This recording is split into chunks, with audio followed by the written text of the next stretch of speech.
Hello and welcome to this first look exploring session looking at Mother Bombie by John Lyly, as it was sundry times played by the children of Paul's. It's from within this window of opportunity for the last four plays by Lyly, broadly speaking between 1588 and 1590. It's somewhere within this sort of 2-3 year period these four plays appear most probably, and we're just doing them largely in order of practicality rather than trying to impose a chronology to it. So it may come before or after the two plays that we've done before, or the play that we have yet to do. It's our penultimate John Lyly, people. It's our penultimate look before we will have sort of absorbed on some level all of his texts. So without further ado, diving into this text, we have reading Prisius today is... Briony in the East Midlands, and I have finished my crisps. Excellent. Reading Memphio today is... Lynsey Beauchamp, actor, currently in Norfolk. Reading Dromio today is... Aliki, Chapple, actor and translator in Lancashire. Reading Livia today is... Hello, my name's Elizabeth Amisu and I'm an author based in Romford. Reading Stellio today is... Hi, I'm Alan Scott. Get off my land! Excellent. Reading Risio today is... Hi, Lois, a retired academic living in London. Reading Candius today is...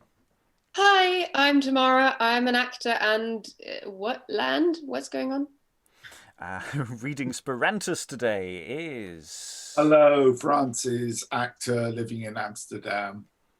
And I'm your host, Robert Crighton. I'll be reading what very few stage directions there are. We're working with a text that is going from the original logic of the printing, so there are very few stage directions in that original text.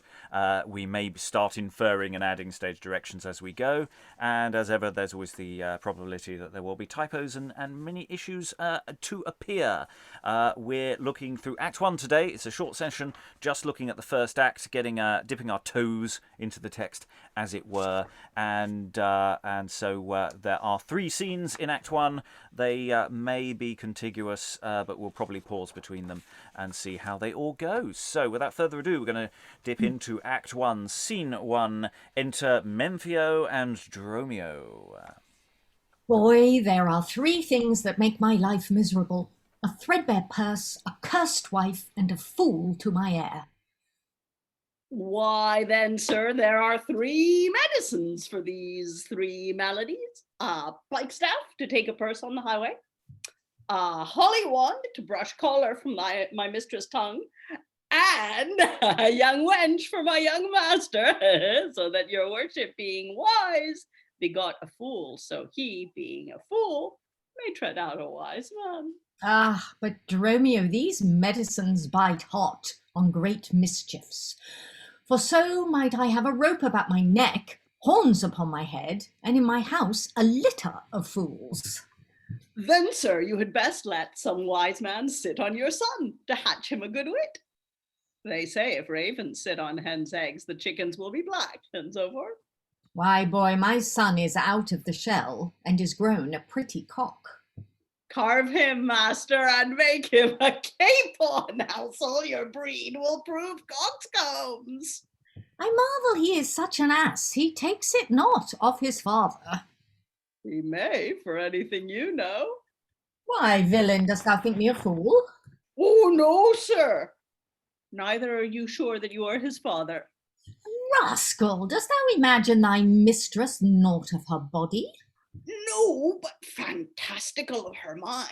And it may be when this boy was begotten, she thought of a fool, and so conceived a fool, yourself being very wise, and she surpassing honest. It may be, for I have heard of an Ethiopian that, thinking of a fair picture, brought forth a fair lady, and yet no bastard. You are well read, sir. Your son may be a bastard, and yet legitimate. Yourself a cuckold, yet my mistress virtuous. All this in conceit. Come, Dromio, it is my grief to have such a son that must inherit my lands. He needs not, sir. I'll beg him for a fool. Vile boy, thy young master. Let me have in a device. I'll have thy advice, and if it fadge, thou shalt eat. Thou shalt sweat, play till thou sleep, and sleep till thy bones ache. I marry, now you tickle me. I am both hungry, gamesome, and sleepy, and all at once. I'll break this head against the wall, but I'll make it bleed good matter. Then this is it. Thou know'st I have but one son, and he is a fool. Monstrous fool. A wife, and she an errant scold. Master, I smell your device. It will be excellent. Thou canst not know it till I tell it. I see it through your brains, and your hair is so thin, and your skull so transparent. I may sooner see it than hear it. Then, boy, hast thou a quick wit, and I a slow tongue. But what is't? Marry, either you would have your wife's tongue in your son's head, that he might be a prating fool, or his brains in her brain pan, that she might be a foolish scold. Thou dreamest, Dromio, there is no such matter. Thou knowest I have kept him close, so that my neighbours think him to be wise, and her to be temperate, because they never heard them speak.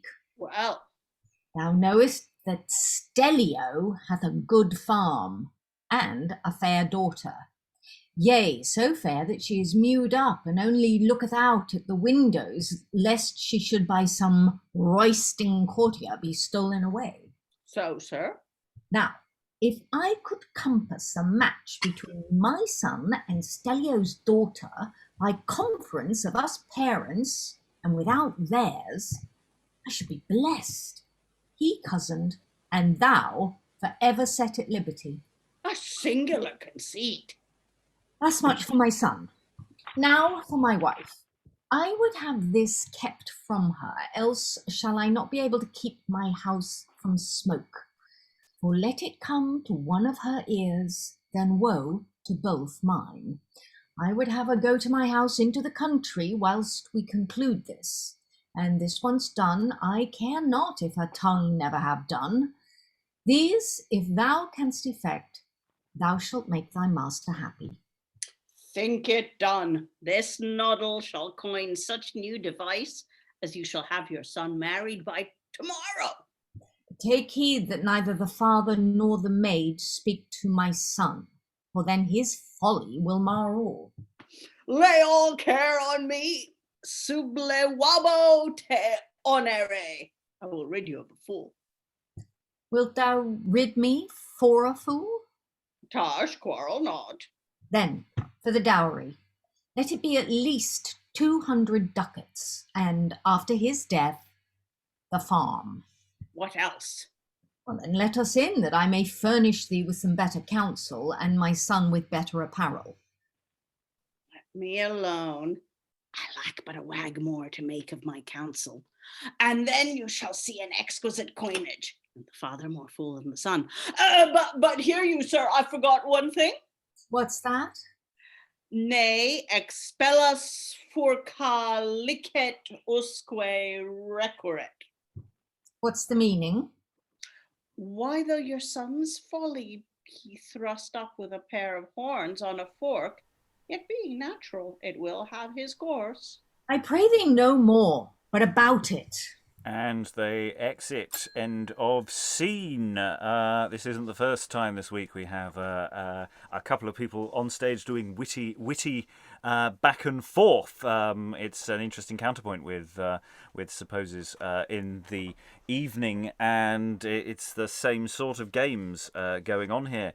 Thoughts about this? Positive, negative. Throw in your first impressions, Briony, then Aliki. I don't think I was supposed to be laughing at all of the bits that I was laughing at, but parts of that absolutely creased me. It was so funny. Good. Because I was going to say, I hate doing these scenes because I can tell they're supposed to be funny, but I feel like I am plowing mud when I do it. It's just, Me gurning and going, while the jokes completely fail to land. Yeah, it's an interest to contrast it actually with Supposes, with Unfair, I know, on various people who I've been doing out this evening, which is an earlier play, and this may indeed be sort of riffing off it, of this is trying to be doing more jokes, as it were, more active jokifying within this witty back and forth, and it's coming across in quite a different way. Even though it's very, very similar, it's there is more striving for effect, I feel here. Lynsey. Yeah, I was just, I mean, obviously, I haven't been involved in Supposes, and I only was at the tail end of a play that we were doing earlier, but it just seems that this kind of opens with confidence. You know, here's the father figure going, I've got 3 problems, and here's the fool going, yeah, I can help you, and it's just in that back and forth. I just sort of feel like there's a plot engine, everybody understands it, everybody's looking forward to what's going to happen next, and that kind of gives a great confidence and energy to the opening of the play, I feel. Francis. Yeah, I agree with Lynsey. I feel on very solid ground here, and I like the verbal wit. Sorry, Aliki. I think it's very clever. Yeah, well, but the thing about verbal wit is sometimes if you're not tuned into the games it's playing, this comes at you like boomf, and if you don't, you usually need with an early text 5 minutes to tune in to the wall of words. So sometimes this kind of opening, it is very confident, but you kind of feel like you need to sit and listen to something else in the same vein for 5 minutes before you actually get this, because there's a lot of exposition coming at you that's within that is quite difficult to pick up. Alan.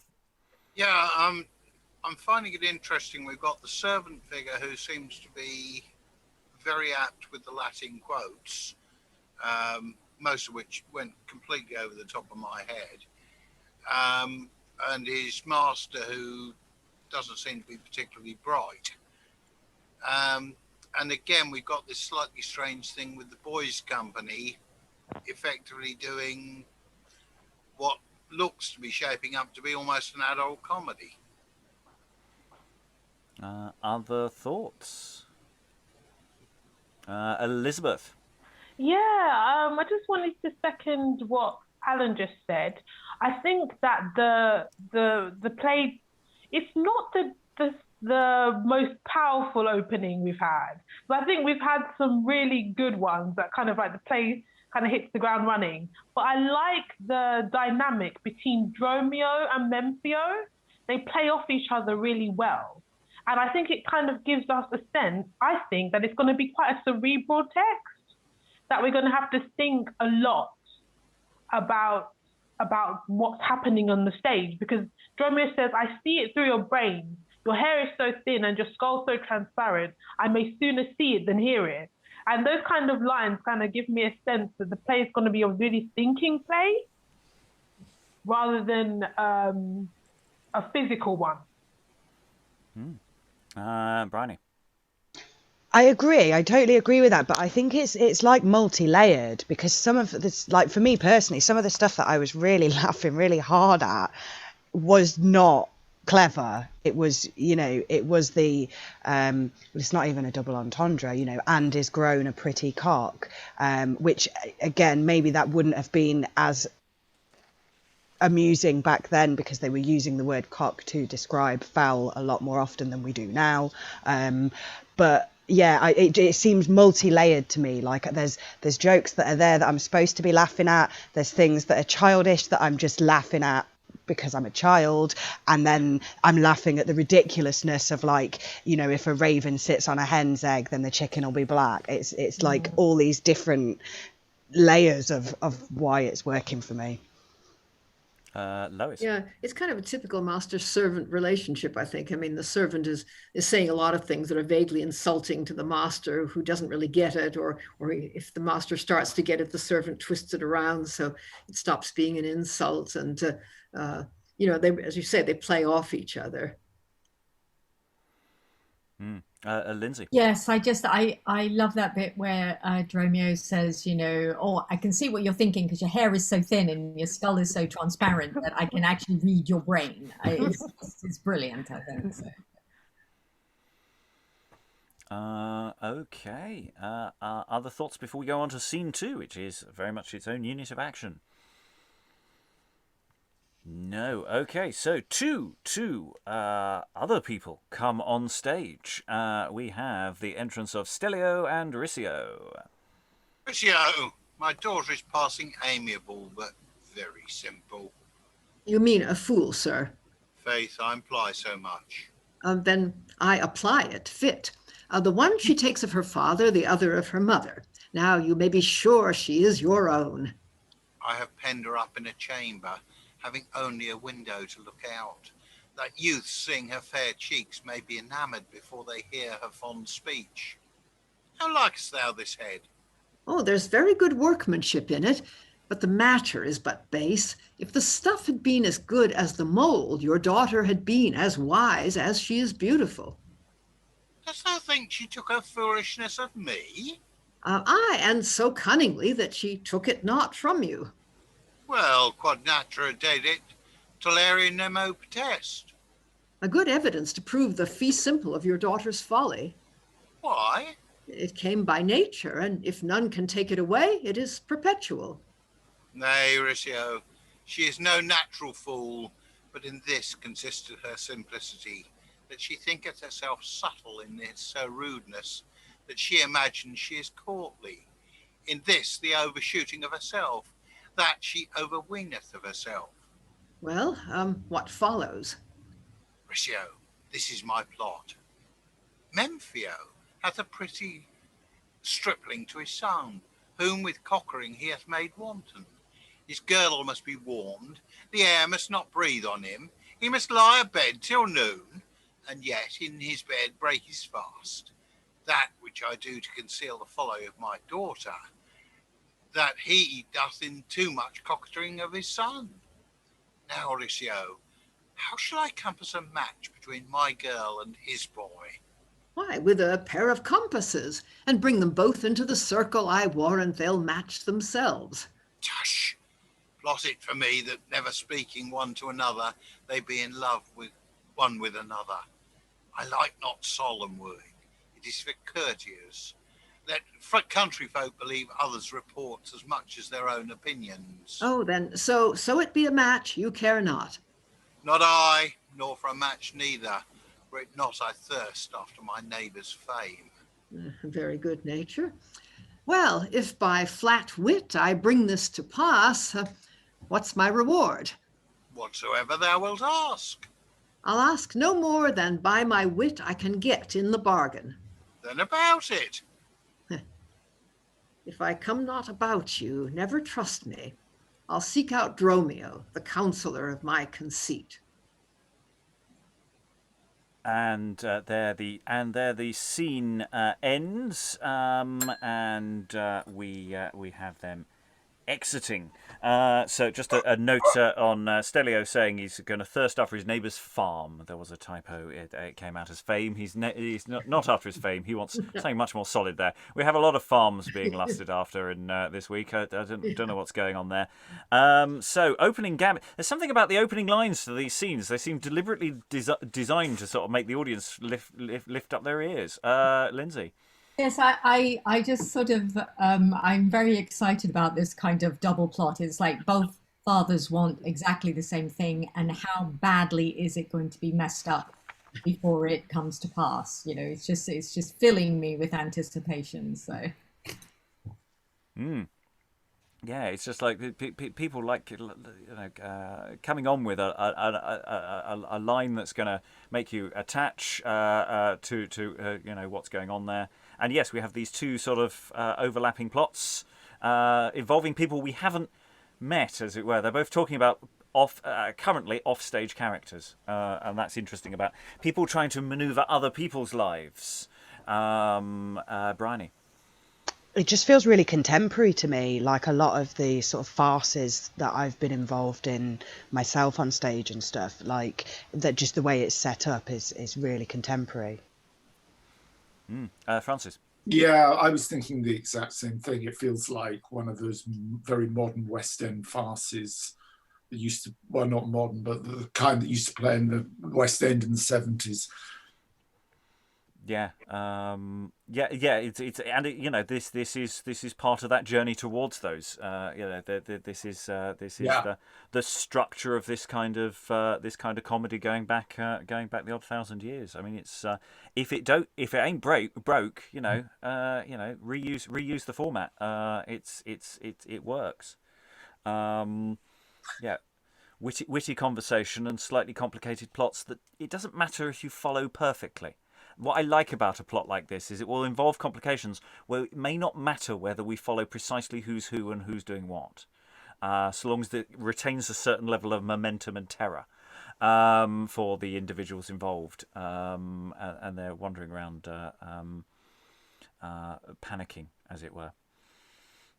Other thoughts? We have one more scene to go in this relatively short session as we get to grips with what's going on, though it's a relatively long scene as opposed to after these two relatively short ones. Other thoughts? That's always the problem with a slightly smaller room. There are fewer thoughts to go round. He prodded. No, he got nothing. Okay, he continues. Act 1, Scene 3. Enter Prisius and Sperantus. It is unneighbourly done to suffer your son since he came from school to spend his time in love, and unwisely done to let him hover over my daughter, who hath nothing to her dowry but her needle, and must prove a sempstress, nor he anything to take to but a grammar, and cannot at the best be but a schoolmaster. Prisius, you bite and whine, ring me on the withers, and yet wince yourself. It is you that go about to match your girl with my boy, she being more fit for scenes than for marriage, and he for a rod than a wife. Her birth requires a better bridegroom than such a groom. And his bringing up another gate's marriage than such a minion. Murray Gup, I am sure he hath no better bread than is made of wheat, nor worn finer cloth than is made of wool, nor learned better manners than are taught in schools. Nor your minx had no better grandfather than a tailor, who, as I have heard, was poor and proud, nor a better father than yourself, unless your wife borrowed a better to make your daughter a gentlewoman. Twit not me with my ancestors, nor with my wife's honesty, for if thou dost... Hold thy hand still, thou hadst best, and yet it is impossible now, I remember, for thou hast the palsy. My hands shake, so that wert thou in place where I would teach thee to cog. Nay, if thou shake thy hands, I warrant thou canst not teach any to cog. But neighbour, let not two old fools fall out over two young wantons. Indeed, it becometh men of our experience to reason, not rail, to debate the matter, not to combat it. Well, then this I'll tell thee friendly. I have almost these 2 years cast in my head how I might match my princox with Stellio's daughter, whom I have heard to be very fair, and know shall be very rich. She is his heir. He dotes, he's stooping old, and shortly must die. Yet by no means, either by blessing or cursing, can I win my son to be a wooer, which I now proceeds not of bashfulness, but stubbornness. For he knows he's good, though I say it. He hath wit at will, and for his personage I care not who sees him. I can tell you he is able to make a lady's mouth water if she wink not. Stay, Sperantus. This is like my case, for I have been tampering as long to have a marriage committed between my wench and Memphio's only son. They say he is as goodly a youth as one shall see in a summer's day, and as neat a stripling as ever went on neat's leather. His father will not let him be forth of his sight. He is so tender over him, yet he yet lies with his mother for catching cold. Now, my pretty elf, as proud as the day is long, she will none of him. She, forsooth, will choose her own husband. Made marriages prove mad marriages. She will choose with her eye, and like with her heart, before she consent with her tongue. Neither father nor mother, kith nor kin, shall be her carver in a husband. She will fall, too, where she likes best. And thus the chick, scarce out of the shell, cackles as though she had been trodden with 100 cocks, and mother of 1,000 eggs. Well then, this is our best, seeing we know each other's mind, to devise to govern our own children.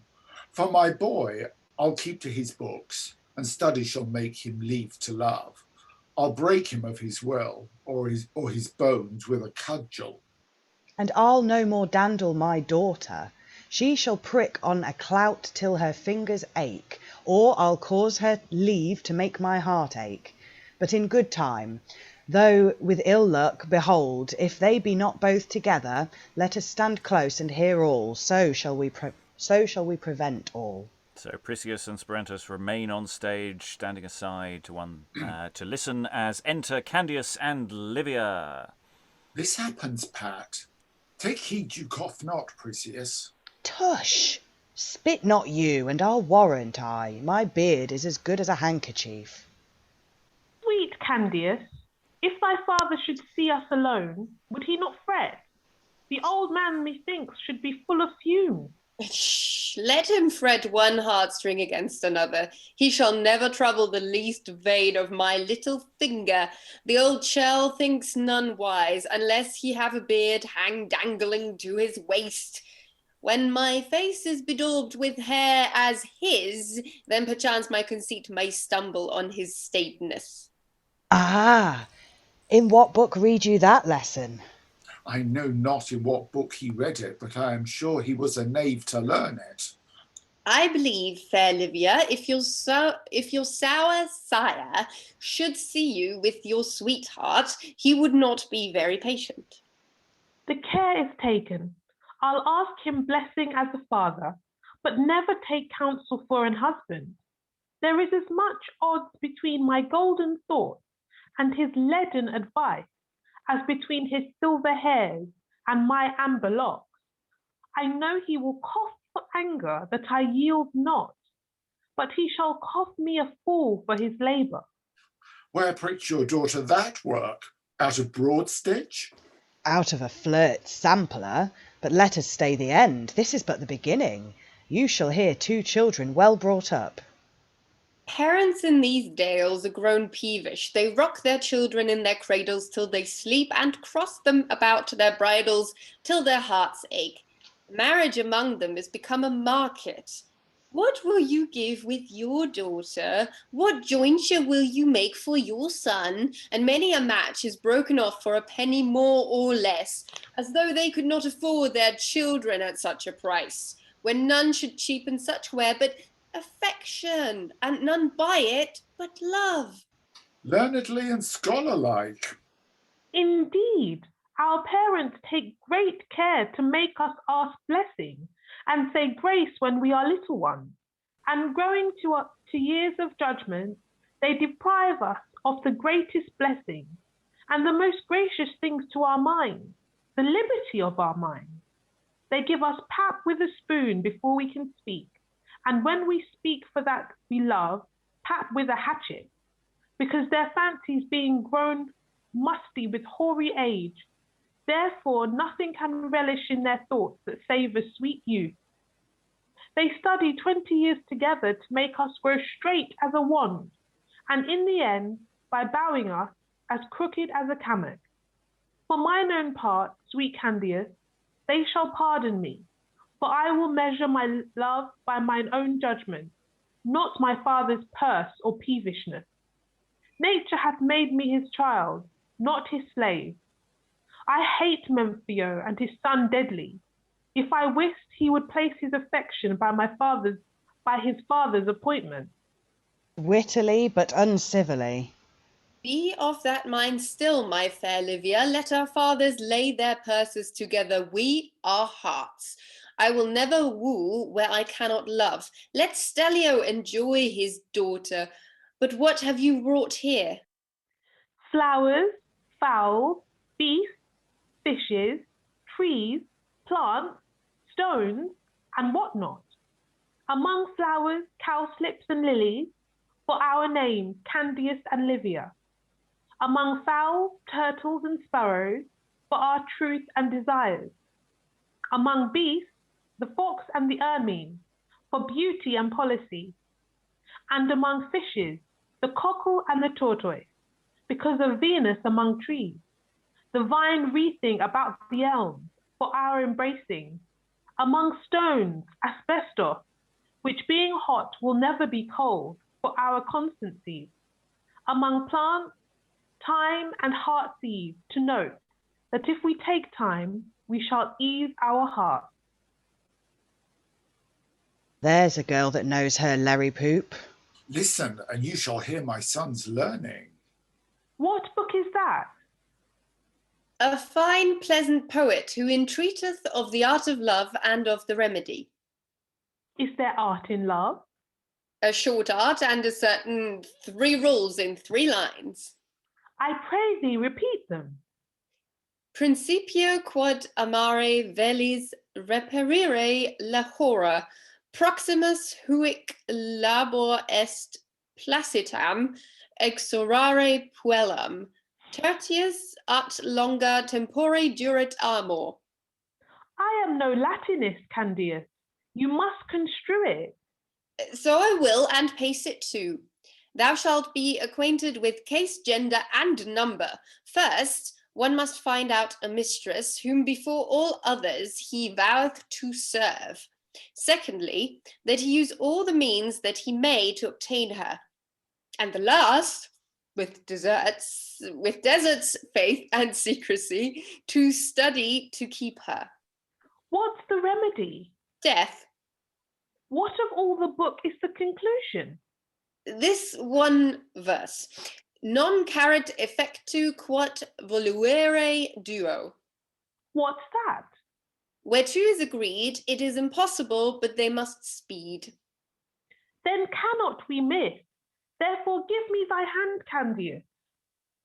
Soft, Livia. Take me with you. It is not good in law without witness.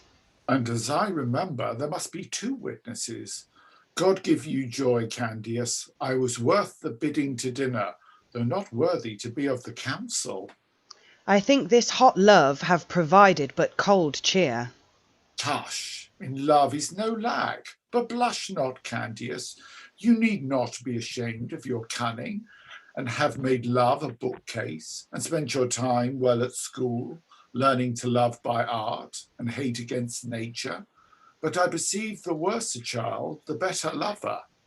And my minion hath wrought well, where every stitch in her sampler is a pricking stitch at my heart. You take your pleasure on parents, they are peevish, fools, churls overgrown with ignorance, because overworn with age. Little shalt thou know the case of a father before thyself be a mother, when thou shalt breed thy child with continual pains and with deadly pangs, nurse it with thine own paps, and nourish it with motherly tenderness, and then find them to curse thee with their hearts when they should ask blessing on their knees, and the collops of thine own bowels to be the torture of thine own soul, with tears trickling down thy cheeks, and drops of blood falling from thy heart, thou wilt, in uttering of thy mind, wish them rather unborn than unnatural, and to have had their cradles their graves, rather than thy death their bridals. But I will not dispute what thou shouldest have done, but correct what thou hast done. I perceive sewing is an idle exercise, and that every day there comes more thoughts into thine head than stitches into thy work. I'll see whether you can spin a better mind when you have stitched, and if I coop you not up, then let me be the capon. As for you, sir boy, instead of poring on a book, You shall hold the plough. I'll make repentance reap what wantonness hath sown. But we are both well served. The sons must be masters, the fathers gaffers. What we get together with a rake, they cast abroad with a fork, and we must weary our legs to purchase our children's arms. Well, seeing that booking is but idleness, I'll see whether threshing be any occupation. Thy mind shall stoop to my fortune, or mine shall break the laws of nature. How like a mitcher he stands, as though he had truanted from honesty. Get thee in, and for the rest let me alone. In, villain. And you, pretty minx, that must be fed with love upon sops, I'll take an order to cram you with sorrows. Get you in without look or reply. And exeunt Candius and Livia. Let us follow and deal as rigorously with yours as I will with mine, and you shall see that hot love will wax soon cold. I'll tame that proud boy and send him as far from his love as he is from his duty. Let us about it, and also go on with matching them to our minds. It was happy that we prevented that by chance, which we could never yet suspect by circumstance. And exit the older generation. It's interesting.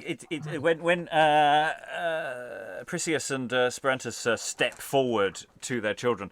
I mean, we have got a note saying advancing, but their first lines as they advance, you're sort of going, oh no, they're being really sarky. It was a little confusing. I thought, have they been? No, they're really going to go off on one here, aren't they? Oh yeah, they're really. Oh yeah, it's a speech. It's a long speech by Lyly. We haven't had one of those for a while by an older figure. So yeah, it's this interesting additional couple. We've got another couple of parents. We've got another couple of children who kind of want to. In this case, the children want to be together. And the parents don't want them to be together. So we have the sort of inverse of the previous set of parents and children. Except in this case, we meet the children because the children are fundamentally less problematic. All sorts of things. Thoughts from the room. Lois, you're muted at the moment. Then Francis to follow. Yeah, it's quite a satisfying opening. I mean, there's the mirroring of the first two scenes, and then in this one, this funny quarrel, which is two people that are perfectly in agreement. I mean, neither one wants the other to marry his child, but they have a big argument about it, and then they finally realize that they're on the same side, and kind of come round, and then they turn on the children. I don't know. It's all just. It's very symmetrical and it's very pleasing, and you can see exactly where it's going. Yeah, it is very neat, and it is feeding us information bit at a time, so that we get to the end of Act 1, and we've got a pretty good idea what's going on in the play, which is hopefully a good thing because I think it's going to get more complicated. That's a minor prediction. And before we add any more characters in, we have this central division of labour, and yeah, we've got these asides as they're watching these two lovebirds sort of work their way and talking about the sampler and what's on the sampler. Lots of things, all the things. Briony. And then, sorry, I didn't go to Francis, did I? Sorry, Francis, then Briony, then Lynsey. I just wanted to say I really like the relationship between Sperantus and Prisius. And I think that could be a very fun relationship to play with another suitable actor. Briony. I enjoyed it, but I didn't understand as much in this scene. I don't know how much of that is because I was reading, but yeah, like sometimes as you read, it's all going in and you know what you're saying and you can work out how you're saying it as you're saying it. But with this, I did find that a bit harder.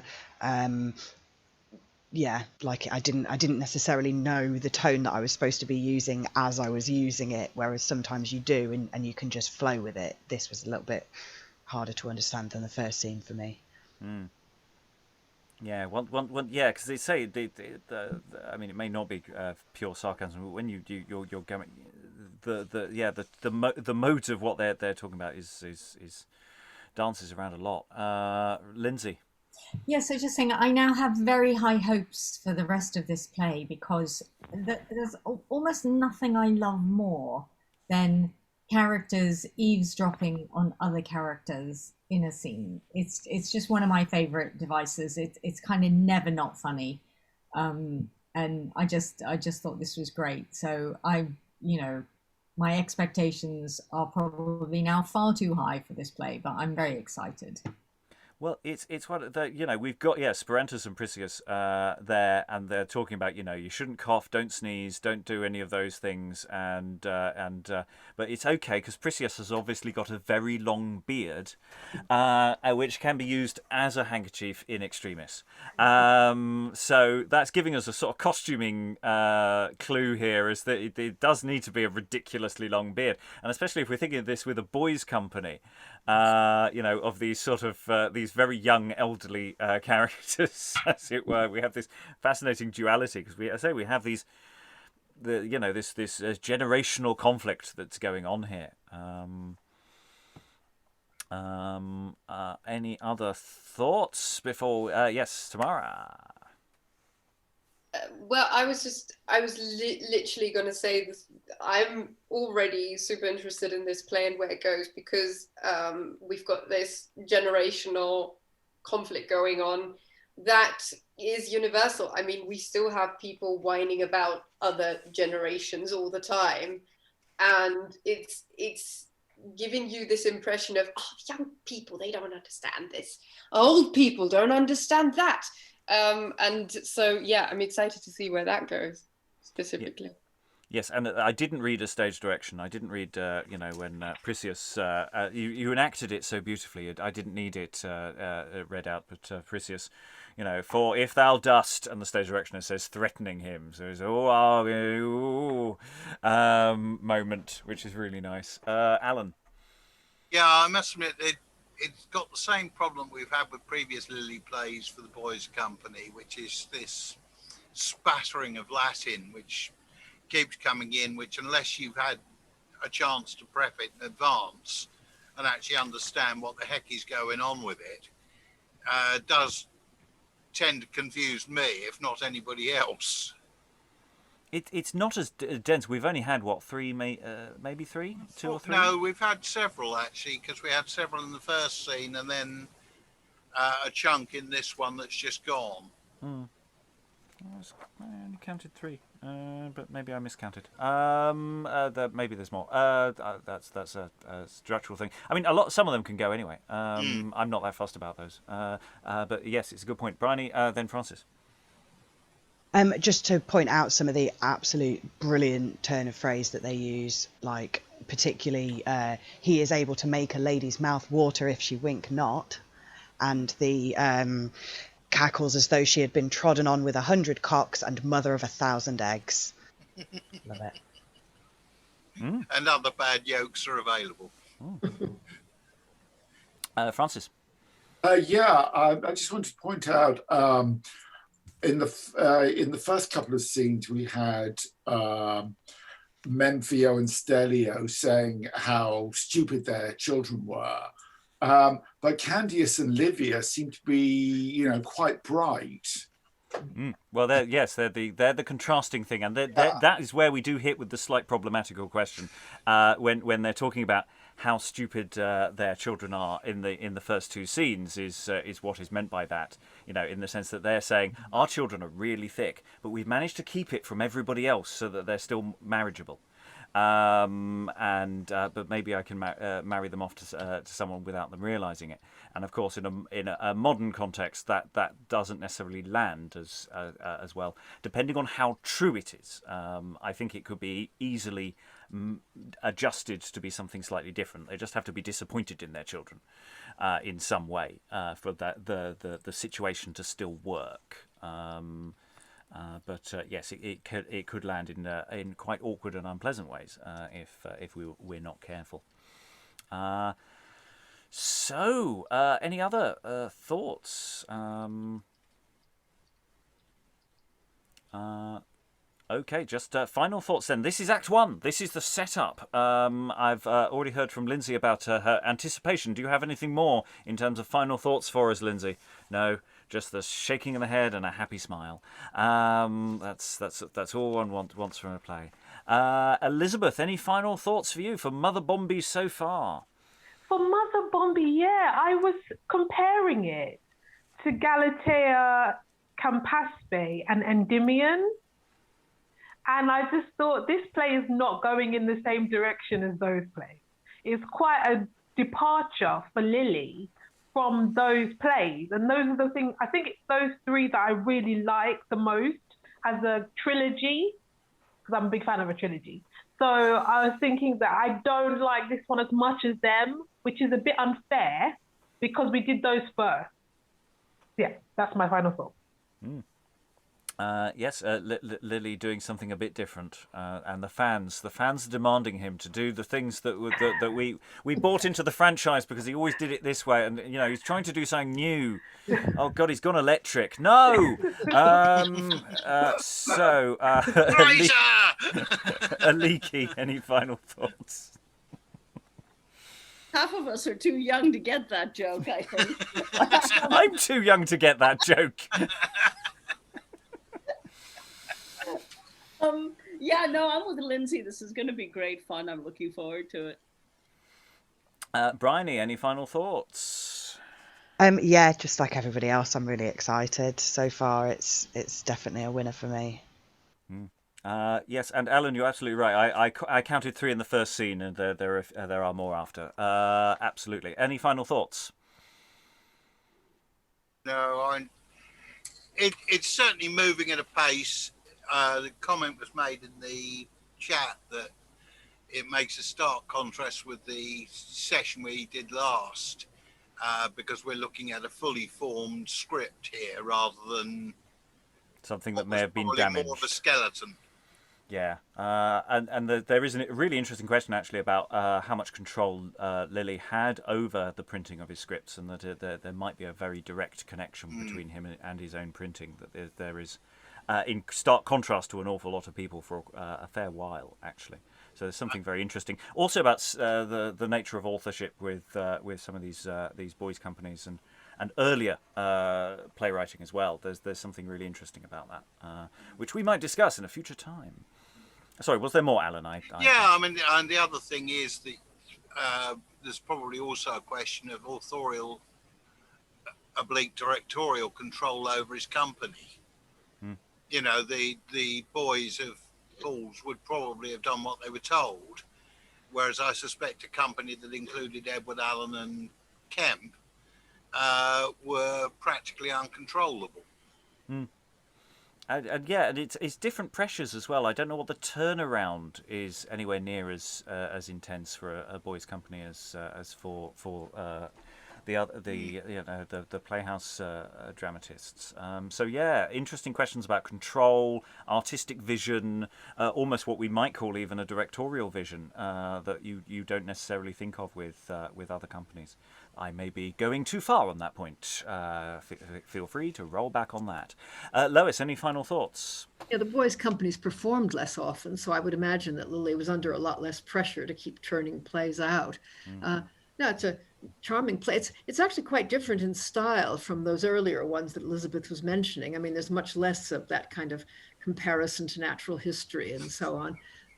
In fact, the thing that is a bit more difficult, I think, for a reader, which might be what Briony meant, is that there's quite a lot of sarcasm and also indirect discourse. I mean, people kind of semi-quoting what somebody else has said, but without making it clear that that's what they're doing, she wants to do such and such, she will do this, and they really mean she says she will do this. It's just a bit difficult to kind of get it. Yeah, so something with rehearsal you can unpack a lot better. And yes, we don't expect sarcasm.